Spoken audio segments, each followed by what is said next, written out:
You gotta find a reservation first.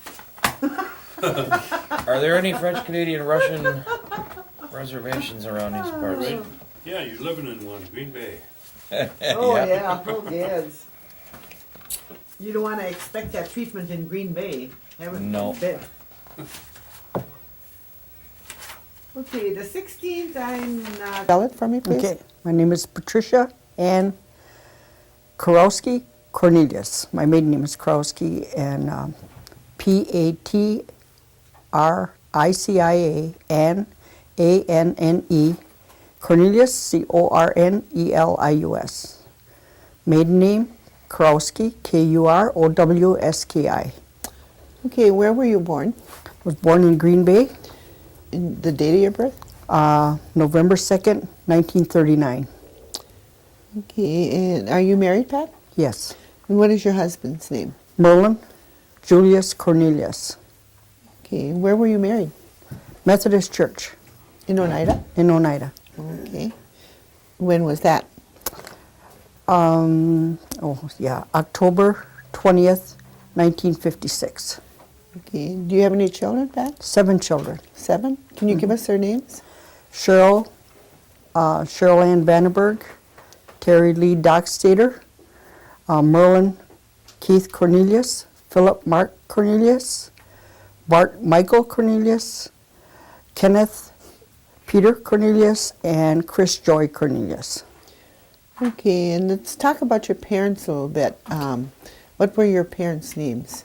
My father's name was Peter Paul Kurowski, and my mother was Grace Margaret Skenador. In their parents, your mother's parents, do you know their names? My grandpa was Homer Skenador, and my grandmother was Essie Mae Denny. And do you know their parents? No, I don't. You can't go back No, that far. I don't have it. And on your father's side, did you know your grandparents? My grandma's name was, I think, Marie Olenichik, and my grandpa's name was Alex Kurowski. And can you remember No, your great-grandparents? No, I don't. No? Okay. Well, that's good going that far. Do you have any sisters and brothers? yes, I do. Could you give us their names, please? My oldest sister is Loretta Metoxen, Loretta Vern Metoxen, Shirley May Hill, Kenneth Howard Kurowski, and my then it would be Gerald Kurowski, and then Linda. My youngest sister is Linda Kurowski Mercier. Okay. And can you give us a little bit background about yourself, about your education? My education, I went to a sophomore in high school. That's as far as I went in school. And where I am now, it's mostly on-the-job training. Mm-hmm. And with your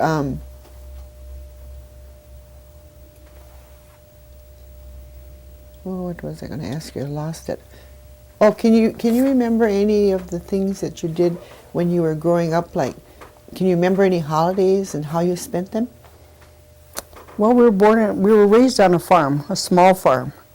And so the holidays at home were, I just remember the holidays. I think my mother liked Christmas and she liked Easter. There was always something special about Easter.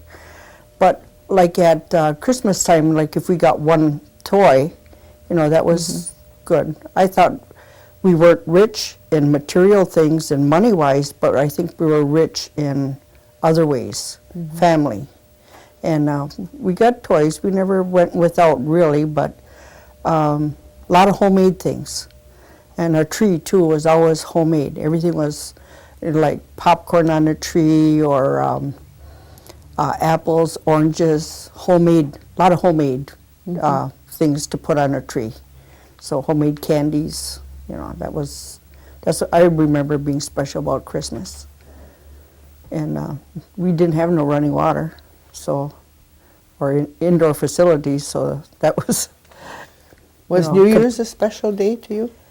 Not really, No? no. Was there any kind of Indian tradition But, that you did on New Year's? Well, yeah, but I mean, we didn't get to go do it, but I remember a lot of our community members stopping at the house, And what were they doing? Hoyan.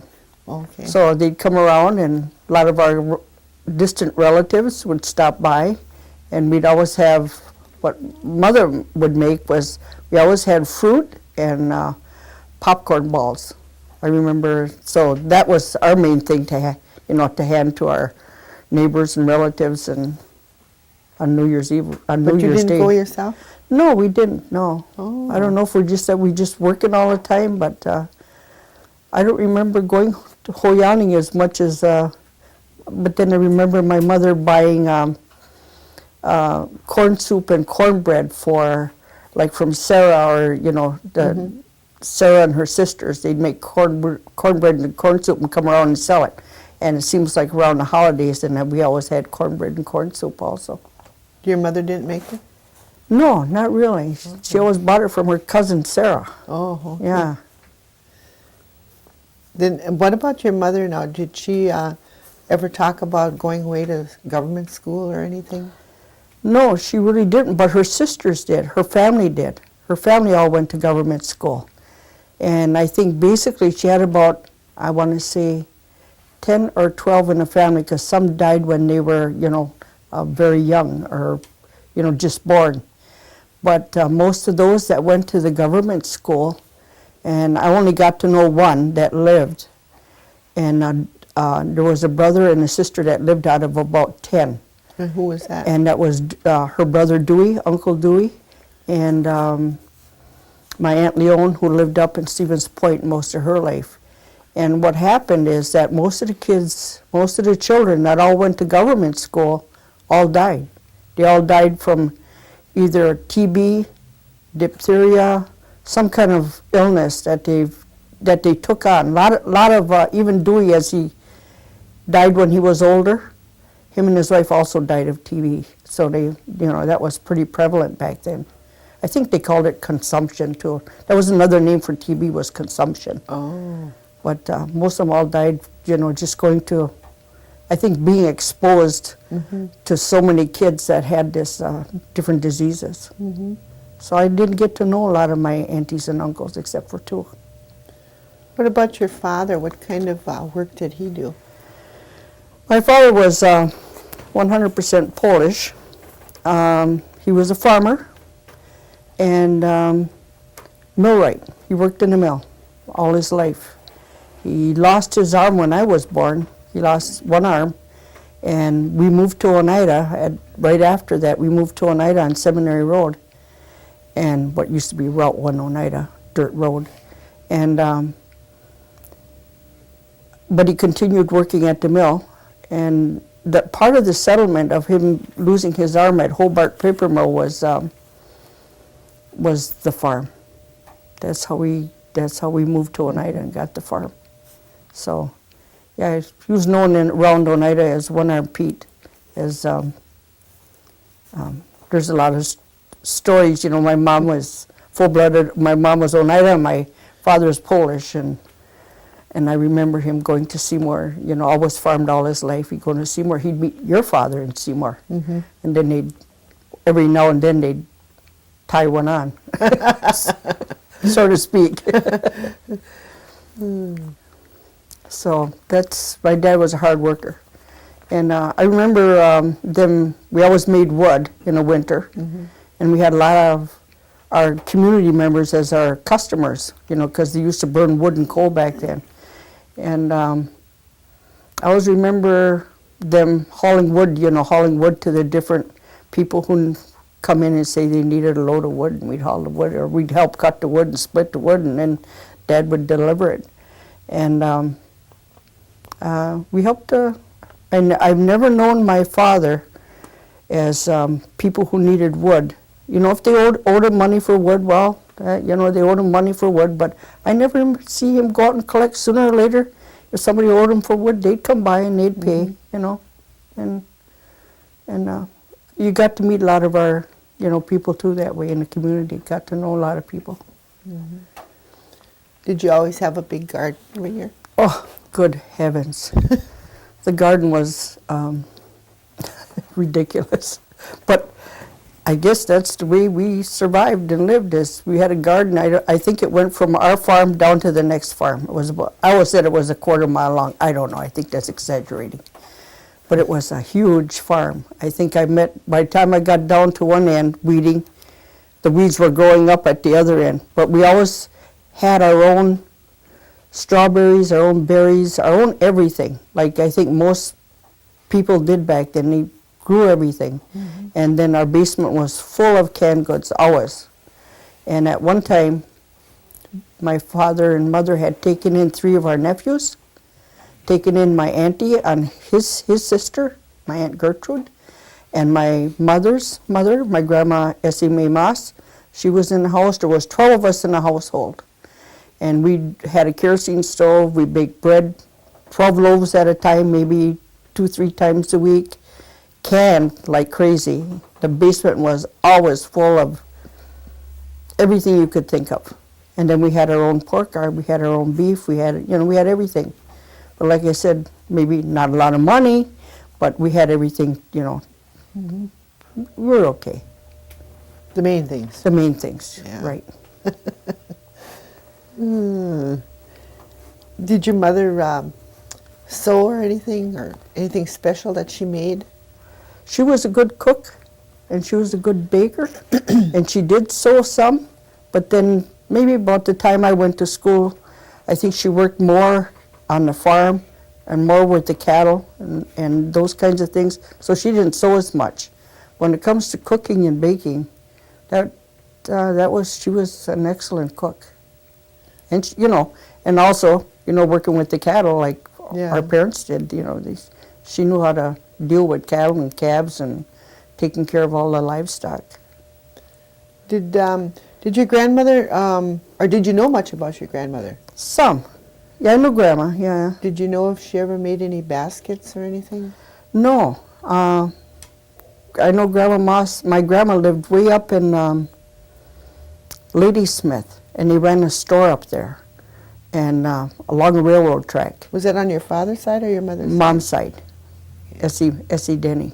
And they had a store up there, and they used to cater to a lot of the people, that lived in the area. Mm-hmm. And so that's how I know that. And then they ran a little farm. They had a little farm, and they had a honey house and those kinds of things. But I don't know of her having any special, like I call native skills or tribal skills. Yeah. No. Another one, she was also an excellent cook as well. Did your mother speak Oneida? No, she didn't. She didn't speak No, Oneida. I think her father did. Oh. Her father did. Homer did. But Mom never spoke Oneida. Mm-mm.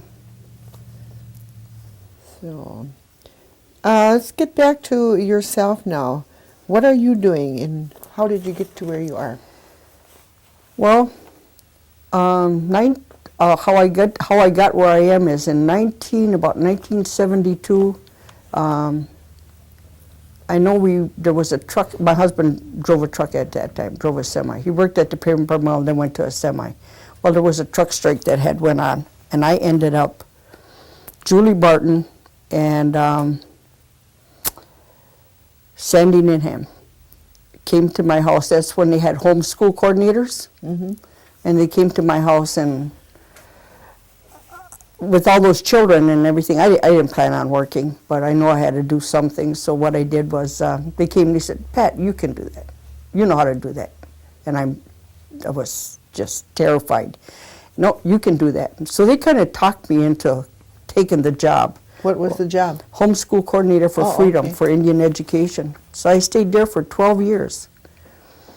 And from there, then I kind of took a year off, but I worked at the health center and I worked at the nursing home. And somehow the job came open. I worked in retail for about a year, and the job came open for the farm manager. And they've been struggling to try to get a farm going over the past few years.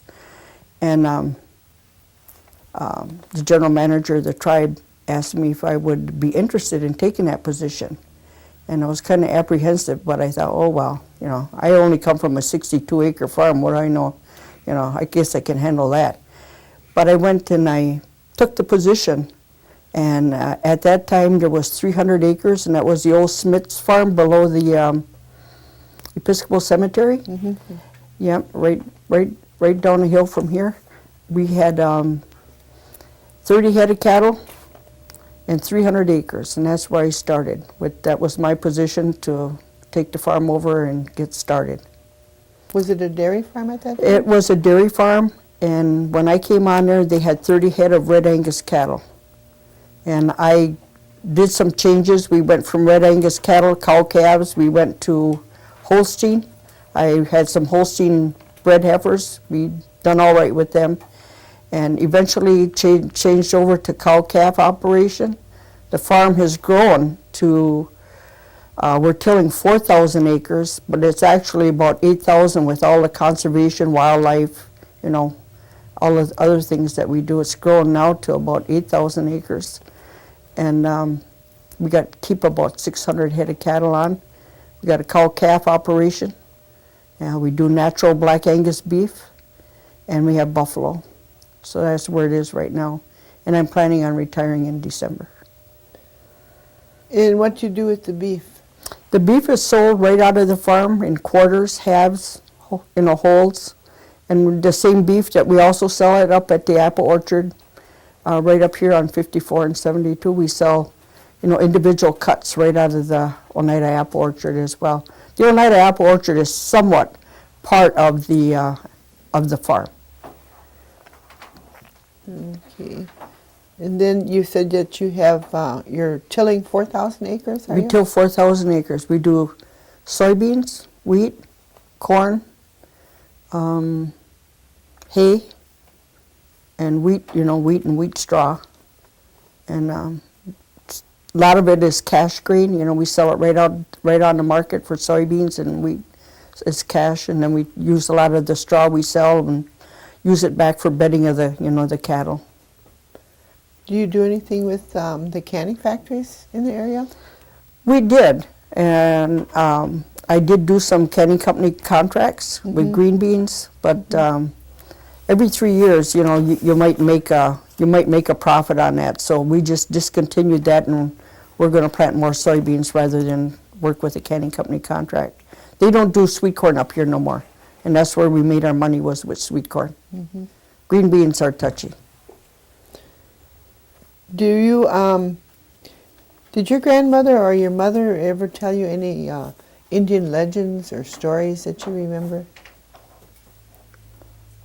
Oh, I can't remember of them sitting down and talking, stories. I remember them talking about relatives, old relatives of who we're related to and people in the community, or how, people in the community, but not like legends and no. Oh. Do you know what clan you're from? Tell you you the belong truth, to? I don't. You don't I really know don't what know. clan it I is? just know, all I know is that we're Skinnerdors, and they were Skutnucks, was it? Fox, the Fox family. If there's a Fox clan, I don't know, but I know that it was related to being called, Skutnucks, the Fox family. Okay. Now, which one was the Skenador? My mom, Your mom. yeah, Grace, Okay. yeah, And Humrai then was a Skenador? yes, Okay. yeah. Do you know who his brothers and sisters were? No, I don't.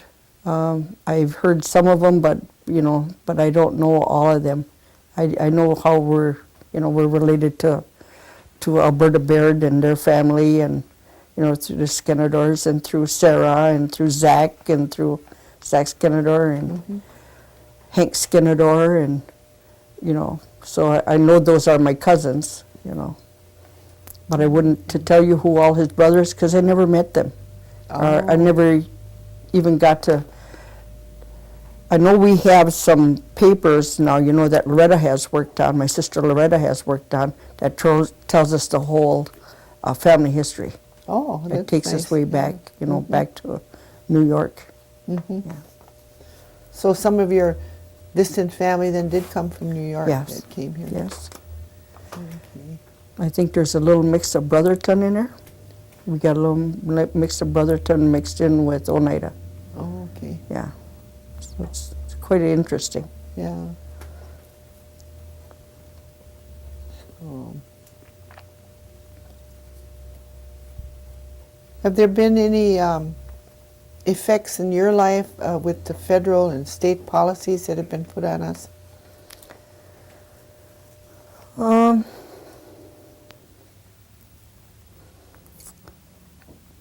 Do you want to refer to anything special? No, just anything, in Anything general. how- Yeah, anything in general. Well, If anything's affected you. I think I always think that being where we came from, being half Oneida and half Polish, I think I seen things a little differently, because when non-tribals lived in our community, all our neighbors were Hollanders. And there wasn't too many what I call larger farmers, and larger was 60 acres and maybe higher. That was larger tribal farmers. Most of them were small. I never seen. I could see how tribal people were treated differently in the community than non-tribal. I don't know if you put a thing to it. Like, I think most of our farmers never got involved with any farm programs. Very few of them. They weren't. I think they were so scared to get involved in any farm federal program that they assumed that if they signed anything or done anything, that their farms would be, their land would be taken away again, because they didn't understand that. And they were in fear of signing any kind of papers that any farm program that could help them. Most of them did not take advantage of it. And I think they were. I think they're treated, and I'll tell you right this, I think they were treated as I would say, second-class citizens. So what do you think of the education program that the tribe is putting in place for our youngsters? Oh, I think it's fabulous. I think it's just every child is entitled to, I believe it is, $20,000 to go to school. And I think we have more, I don't know how many people we have, on our records is going to school, but there's a lot of them, and they're going into, higher education. They're going into college, and we've never seen it. We've got lawyers, doctors, just people getting their degrees. That we didn't see that before. So I think it's great. I think it's one of the best things that the tribe does, education and land. I really think those are two most important things the tribe can do. Getting back to your buffalo. Yes, How many buffalo do you have? 109. 109? Yes. Is there anything special that's being planned for these buffalo? What I have in mind personally for the buffalo is that when we were able to get the buffalo back to the Oneida Reservation, is that one of the things I see is that we have so much diabetes here in Oneida, so much heart disease, that I think one of the things I'm trying to steer the buffalo to is a diabetic and a health program for diabetes and heart disease. Because it's a healthy meat. Even though we raise natural black Angus beef, your healthiest meat that you can buy or get is the buffalo. Is the buffalo then a preventive for diabetes, or? The reason I think the reason it's preventive is because it's so low in cholesterol and fat. Oh, okay. Yeah, it doesn't carry the fat through the meat like your beef does. The fat is on the outside of the meat, and that's where it comes to be a more leaner meat and more low cholesterol. And I think if we have that to offer to the people and give them another alternative outside of pork and beef, although we sell both, I think buffalo really is your most healthiest meat that they can buy. So I'm going to be working with the Oneida Health Center to try to do a program with Buffalo and nutrition. Oh, that'd be good.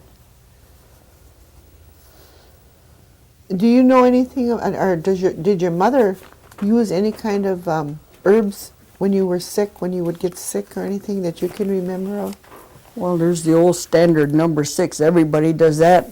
I mean, they pick that up. You know, everybody knows number 6. But as for what we had was, and I always wish that we would have known, there was a gentleman that came up from Wittenberg. I know his name was Skenador.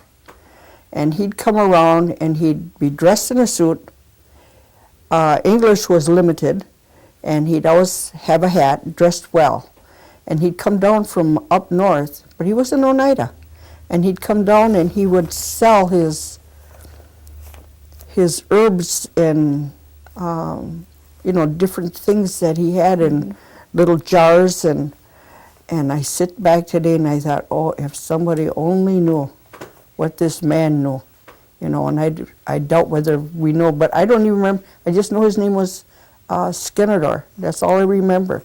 But I remember coming into the house and my mother buying those different elixirs or whatever they are, and and we got to use them for different treatments, I guess. So, but she knew what they were for. She bought them from him, but I don't know of any. I only know a few things, myself.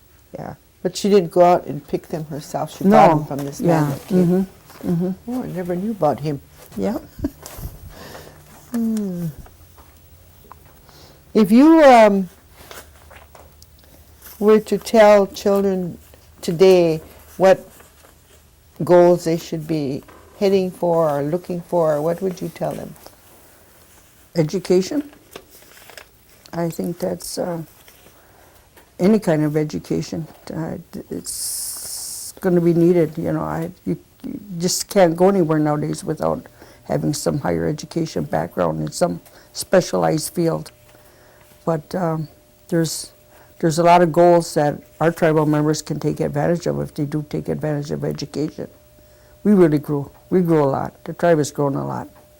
A lot of people will complain that we haven't, that they complain about the different things about the tribe, but I have none. I think we've come a long way in housing and standard of living. I think we do a lot. We make mistakes, but so be it, What does it mean to you to be an elder? Oh dear, to be an elder, yes, I'm there. I know one thing that I was brought up to be, that elders, just turn it around a little bit, elders are, even as I'm 64 going on 65. Even now, I have a great respect for elders. If they're my age or older, especially older, I just have a great respect for our elders in our community because, they led the way to us to get where we are today. And but to be an elder, I hope someday maybe someone looks back and says, oh yeah, Pat, maybe you did do something good here. Running the farm, maybe something good is going to come out of this. In Buffalo, that's good too, that's a good thing. But being able to talk to my grandchildren, I guess, and I do that from time to time, it's hard for young kids nowadays. There's so many things out there for them. So many things out there for them to get into, not good things. And so some of my grandkids get into things that they should. Most of them are pretty good, but we all make mistakes. Grandma goes over there and we do have a talk, or if they want to come over by grandma, it's okay. But it's to be able to, just to relate to your grandchildren that are coming up in Oneida. How many grandchildren Community, do you have? about 15. 15? Okay. Some are some step, but they're still my grandchildren. You know how it is. Yeah, your grandchildren sometimes are everybody's grandchildren. Yeah, everybody, right. Your grandma to everybody, and an auntie to everybody. Yeah. Well, I guess that kind of ends our interview. And I think we've covered just about everything.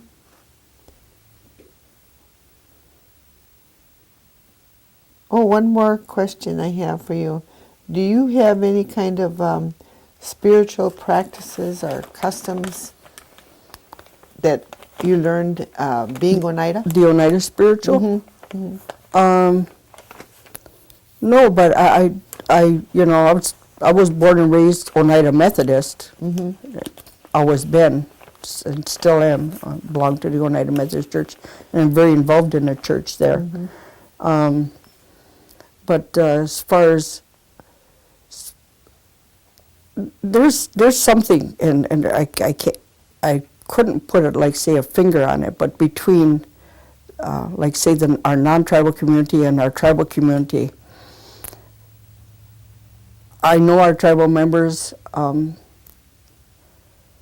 You have a different sense of things, and I see that, and just in dealing with, our conservation, our wildlife around here, our community. I think you have a different, I don't know, you have a totally different sense of, I know when I get together with us, and I say, because you go to the same church I do, when we get together, there's, with our neighbors, our tribal neighbors and everything, there's just this unspoken kind of thing in our community that's some spirituality, and you can't place it because it's inside. It's in your heart. And when I go over to the buffalo pasture, there's a sense of spirituality that you have with those buffalo. Even though they're here for a purpose. They're here to provide a service, something for our people, our those types of things. So it's kind of like an unspoken type of spirituality. I don't practice traditional. I respect anybody who has anything different than I do. If they're traditional, longhouse, Methodist, it doesn't matter to me.